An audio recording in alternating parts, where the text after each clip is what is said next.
Hello friends, स्वागत है आपका अपने यूट्यूब चैनल में। और आज का जो हमारा वीडियो है वो राजा राम मोहन रॉय जी के ऊपर रहने वाला है। लास्ट ईयर 2022 में हमने इनकी 250th बर्थ एनिवर्सरी सेलिब्रेट की थी और उसी टाइम हमने डिसाइड किया था कि जो है इनकी जो 250th बर्थ एनिवर्सरी का सेलिब्रेशन होगा वो 1 साल तक रहेगा, यानी ईयर लॉन्ग सेलिब्रेशन होगा। तो 2023 में जब 22 मई आएगी तो उस दिन इनकी 251वीं बर्थ एनिवर्सरी होगी। इस वजह से इनका जो टॉपिक है हमारे मेंस के लिए बहुत इंपॉर्टेंट है। इनके ऊपर सीधे सीधे एस्से आ सकता है या मेंस में जो पर्सनैलिटी बेस्ड क्वेश्चन आते हैं, चाहे यूपीपीसी हो, चाहे बीपीएससी हो, चाहे यूपीएससी हो, इनके ऊपर क्वेश्चन प्री में तो आता ही है और मेंस में आने की इस बार बहुत संभावनाएं हैं। तो इसलिए हम आपके लिए आज का वीडियो लेके आए हैं। आइए शुरू करते हैं। तो आज की वीडियो में जानेंगे इनका सोशल कंट्रीब्यूशन, सोसाइटी में जो भी इविल्स थे उसके खिलाफ उन्होंने क्या किया, रिलीजन में क्या क्या रिफॉर्म लेके आए। उस टाइम में जो रिलीजियस जो है बहुत ज़्यादा एविल या ऑर्थोडॉक्स हो रखा था, तो उसमें इन्होंने क्या क्या रिफॉर्म लाए। एजुकेशन सेक्टर में उन्होंने क्या काम किया, इकोनॉमिक एंड पॉलिटिकल रिफॉर्म की वजह से क्या आए, या एडमिनिस्ट्रेटिव या टैक्सेशन रिफॉर्म क्या इन्होंने लाना का प्रयास किया, या इनके क्या लिटरेरी कंट्रीब्यूशन रहे। इन्होंने बहुत सारी जो है पत्रिकाएँ लिखी, किताब लिखी, तो वो हम देखेंगे लिटरेरी कंट्रीब्यूशन में। तो आइए शुरू करते हैं। सबसे पहले हम इनका बेसिक इन्फॉर्मेशन इनके बारे में जान लेते हैं, या इनका एक इंट्रोडक्शन। वैसे ये कोई इंट्रोडक्शन की मोहताज नहीं है। तो इनका जन्म जो है 1772 में एक बंगाल की ब्राह्मण फैमिली में हुआ, जो कि कुलीन ब्राह्मण फैमिली थी। ये एक बहुत बड़े स्कॉलर थे और सोशल रिलीजियस, या भारत के पहले सोशल रिलीजियस रिफॉर्मर हुए। इन्हें मेकर ऑफ मॉडर्न इंडिया या आर्किटेक्ट ऑफ मॉडर्न इंडिया भी कहा जाता है, या फादर ऑफ इंडियन रेनेसा या फादर ऑफ बंगाल रेनेसा भी इन्हें इस किताब से नवाजा जाता है। देखिए, बहुत बहुमुखी प्रतिभा के धनी थे। इनको बहुत सारी भाषाओं का ज्ञान था। संस्कृत हो गई, पर्शियन हो गई, इसके अलावा अरेबिक हो गई, ग्रीक हो गई, इंग्लिश हो गई और लैटिन हो गई। ये सारी भाषाओं का इन्हें ज्ञान था। इन्होंने विश्व के बहुत सारे मेजर धर्म की ग्रंथ पढ़े हुए थे, उनका इन्हें बहुत अच्छा खासा नॉलेज था। ये भारत के पहले सोशल रिलीजियस रिफॉर्मर थे, वुमेन राइट चैम्पियन थे। इन्होंने सती प्रथा को समाप्त करने में इनका बहुत बड़ा योगदान था। 1829 में जो एबोलिशन हुआ सती का विलियम बेंटिक के दौरान, उसमें इनका रोल बहुत अहम था। इसके लिए ग्रेट स्कॉलर थे, हमने देख लिया। इनका जो राजा का टाइटल था, ये कहीं के राजा नहीं थे। इनको राजा का टाइटल दिया था अकबर सेकंड ने, अकबर शाह सेकंड, क्योंकि ये जो है इनकी पेंशन रिलेटेड मामलों की पैरवी करने गए थे ब्रिटेन। तो इन्होंने इन्हें अकबर द्वितीय ने इन्हें राजा का टाइटल दिया, तब से राजा राम मोहन रॉय कहलाने लगे। अब हम देख लेते हैं इनका सोशल कंट्रीब्यूशन। देखिए, जितने भी उस ज़माने जितने भी सोशल एबल थे उसके खिलाफ इन्होंने एक जंग छेड़ दी थी।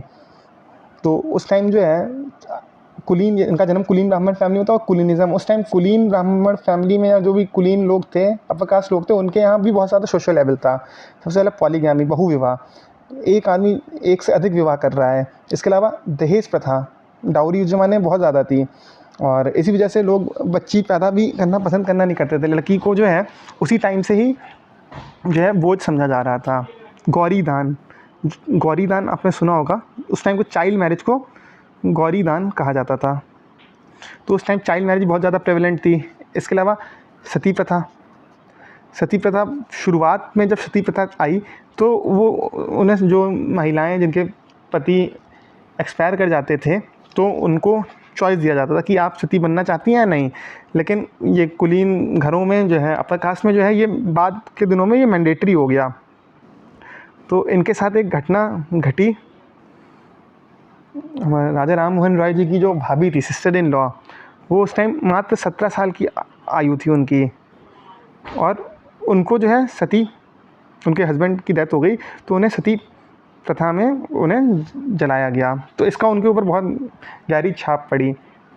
तब से इन्होंने सती के खिलाफ एक तरह से आंदोलन शुरू कर दिया।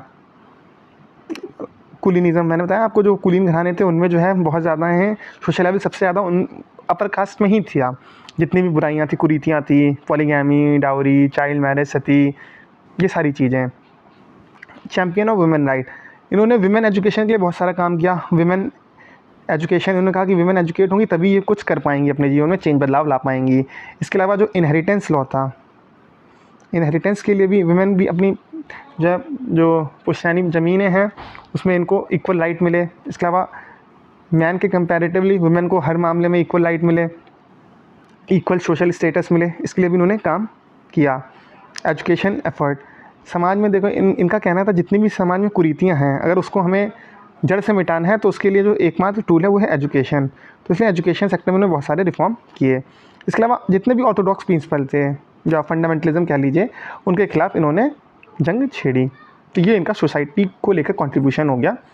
अब हम पर्टिकुलर इनका देख लेते हैं, इन्होंने विमेन राइट के लिए क्या किया, एजुकेशन रिफॉर्म क्या लाए। तो हमने देखा एबोलिशन सती, इनकी जो भाभी थी सिस्टर इन लॉ, उनका जब सती हुआ, उन्होंने सती बनाया गया ज़बरदस्ती, तो इसका उनके ऊपर बहुत ज़्यादा छाप पड़ा। तो इसलिए इन्होंने जो है सती को हटाने के लिए इन्होंने उसी टाइम टर्न ले लिया था। और जब ये सक्षम हुए, ये ईस्ट इंडिया कंपनी पहले एज इन्होंने क्लर्क ज्वाइन किया, बाद में इनकी वहाँ पे काफ़ी पूछ होने, क्योंकि ये बहुमुखी प्रतिभा के धनी थे। तो इन्हीं का ही जो है मेन रोल था, जिसकी वजह से बंगाल सती रेगुलेशन पास हुआ और उसमें सती को बैन कर दिया गया, जिसे हम रेगुलेशन नंबर 17 बोलते हैं, regulation number 17 of Bengal code. और ये आया था 1829 में और लॉर्ड विलियम मैक्टिक लेकर के आए थे। इसी में जो है सती प्रथा को एबॉलिश किया। और इसमें मेजर रोल किनका रहा, हमारे राजा राम मोहन रॉय जी का। विमेन एजुकेशन के लिए इन्होंने काफ़ी काम किया। इन्होंने बोला कि केवल एजुकेशन जो ही है सोशल एविल को ख़त्म कर सकता है। इसके अलावा वुमेन को अगर इक्वल सोशल स्टेटस चाहिए, वुमेन अगर मैन के पार पे आएँ, वो यही तभी पॉसिबल है जब वुमेन एजुकेट हों। फिर इनका जो तीसरा मेन रोल था वुमेन के अपलिफ्टमेंट के लिए, वो था कि पॉलीगैमी, जो पुरुषों का एक से अधिक विवाह करने का उस टाइम जो रिवाज था, उसके खिलाफ इन्होंने बोला कि नहीं, ये ठीक नहीं है। इसके अलावा चाइल्ड मैरिज, जो गौरी दान की प्रथा थी, बच्चों को बहुत ही कम उम्र में जो है ब्याह कर दिया जाता। जैसे 17 साल में इनकी भाभी विधवा हो गई थी। तो जो गौरी दान या चाइल्ड मैरिज की प्रथा थी, उसके खिलाफ भी इन्होंने कार्य किया। अब हम देख लेते हैं एजुकेशन सेक्टर में इनके द्वारा किए गए कार्य।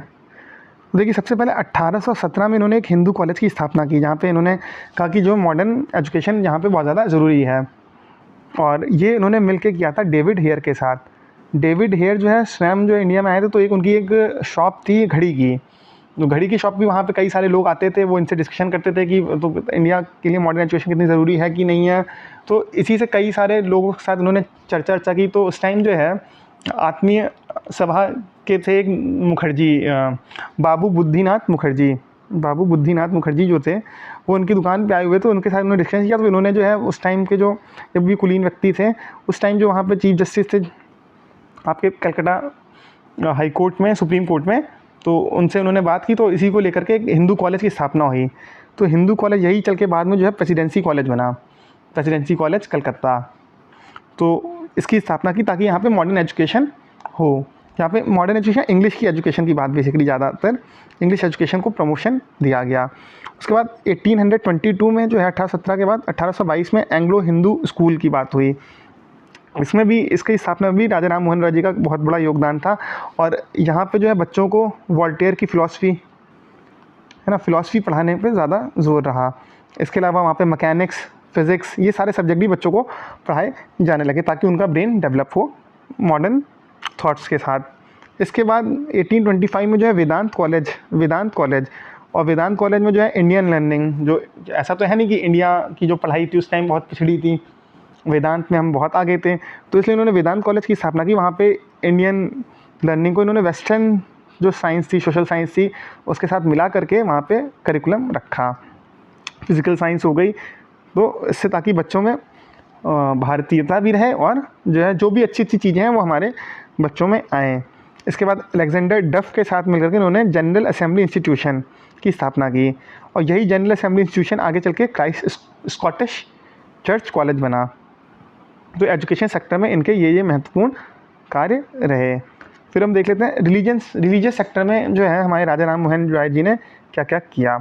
तो देखिए, ये आइडोलेट्री के खिलाफ थे। सबसे पहले 1814 में जो है इन्होंने आत्मीय सभा की स्थापना की, आत्मीय सभा। और ये सभा बेसिकली जितने भी कुरीतियाँ थी, चाहे सुपरस्टिशियस बिलीव हो या जो मीनिंगलेस रिचुअल हो, उनके खिलाफ इन्होंने शुरू की थी आत्मीय सभा। बाकी लोग साथ वहाँ डिस्कशन हुआ करता था। तो और इसी में इन्होंने आइडल वर्शिप के अगेंस्ट बात की आत्मीय सभा में ही, कि जो मूर्ति पूजा ठीक नहीं है।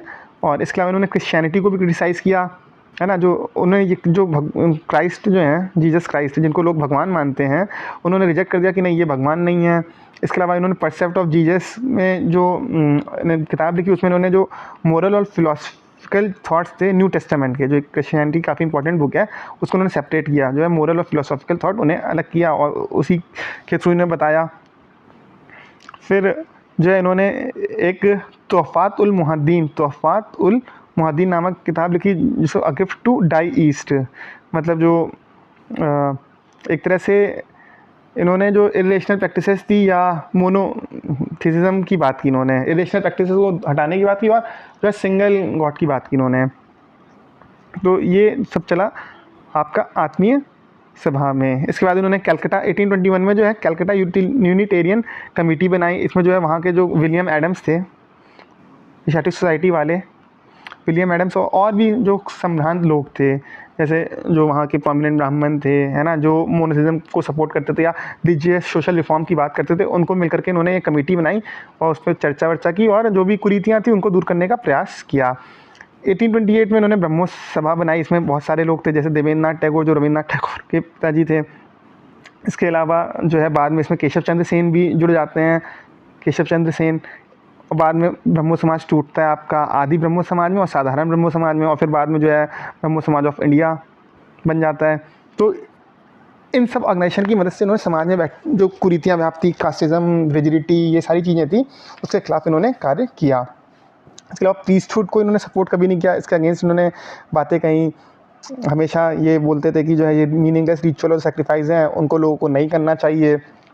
और इन्होंने सिंगल यूनिटेरियन गॉड की बात की, मतलब एकमात्र भगवान है, उन्हीं की हमें सबको पूजा करनी चाहिए। और जो भी समाज में रिलीजन में, उस टाइम रिलीजन जो है काफ़ी डार्क फेज़ में था, बहुत सारी कुरीतियाँ व्याप्त थी, जैसे सती प्रथा ही हो गई। तो रिलीजन में तो इसका कहीं सैंक्शन नहीं है, लेकिन लोग रिलीजन के नाम पे ज़बरदस्ती महिलाओं को सती बनाने लगे। फिर हम इनका जर्नलिस्टिक कंट्रीब्यूशन देख लेते हैं।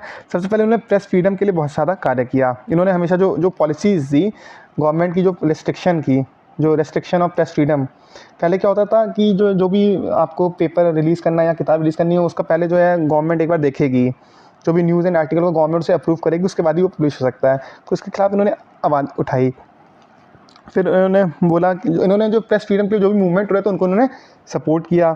उसके बाद मिरातुल अकबर इन्होंने स्वयं लिखी, संवाद कौमुदी इन्होंने लिखी। मिरातुल अकबर जो है वो मिरर ऑफ न्यूज़, ये एक बेसिकली न्यूज़पेपर था और पर्शियन में था। और संवाद कौमुदी जो है वो मून ऑफ इंटेलिजेंस, ये बंगाली में उन्होंने लिखा। तो ये सारे इनके कॉन्ट्रीब्यूशन है, जर्नलिस्टिक कॉन्ट्रीब्यूशन। फिर हम देख लेते हैं इनका इकॉनमी और पॉलिटिकल रिलेटेड रिफॉर्म इनके क्या थे। देखिए, जो इंग्लिश की कॉन्स्टिट्यूशनल गवर्नमेंट थी, इसको ये बहुत एडमायर किया इन्होंने। जो ब्रिटिश सिस्टम ऑफ गवर्नमेंट थी कि सब कुछ कॉन्स्टिट्यूशन से गवर्न होता है, तो मतलब कोई भी आदमी, रूल ऑफ लॉ की बात हुई, कोई भी आदमी लॉ के ऊपर नहीं है, तो इसके ये एडमायरर थे। सबको इक्वल राइट्स और जो लिबर्टी मिली हुई थी, जो सिविल लिबर्टीज़ है वहाँ के सिटीजन्स को मिली हुई थी, तो इसकी इन्होंने काफ़ी प्रशंसा की। तो चाहते हैं सेम लिबर्टी जो है इंडियन सिटीजन्स को भी मिले, और जो भी कॉन्स्टिट्यूशन गवर्नमेंट के बेनिफिट हैं वो हमारे इंडियन सिटीज़न को भी मिले। इसके अलावा जो सुपीरियर सर्विसेज थी, जैसे ये स्वयं जो है पहले इन्होंने क्लर्क ऐसा ज्वाइन किया था ईस्ट इंडिया कंपनी में, और जो ऊपर की जो आज की जैसे इंडियन एडमिनिस्ट्रेटिव सर्विस हो गई, उस टाइम ICS हुआ करती थी, इंडियन सिविल सर्विसेज। तो इन्होंने बोला जो सुपीरियर सर्विसेज है उसमें भी उसका इंडियनाइजेशन हो, उसमें भी इंडियंस को मौका मिले। पहले वहाँ पे केवल अंग्रेज़ों की ही भर्ती होती थी।